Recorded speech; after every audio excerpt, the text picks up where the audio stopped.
Dahil 3.5k na tayo mga idol, in counting, napaluto ko ng puso ng saging na tinorta.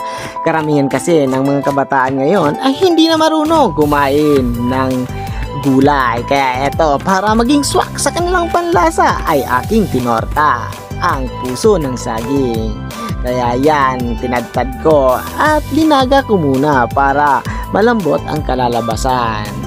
Kaya yan, ninagyan ko ng mga ingredienteng pampalasa. Basic na yan na makukuha sa ating kusina.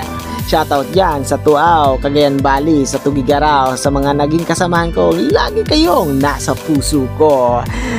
At ayan, at akin ang kinumbine lahat na ingrediente. At nagugutom na ako dyan. Sa parting yan ay akin ang minekos-mekos at nilagay yung itlog para mag-combine ang harina. Kaya hayan, at nasa mainit ng mantika. Kung maririnig nyo ay matatakam kayo at malapit na yan maluto. Maraming salamat sa mga sumusubaybay at sumusuporta sa aking content. Magandang araw mga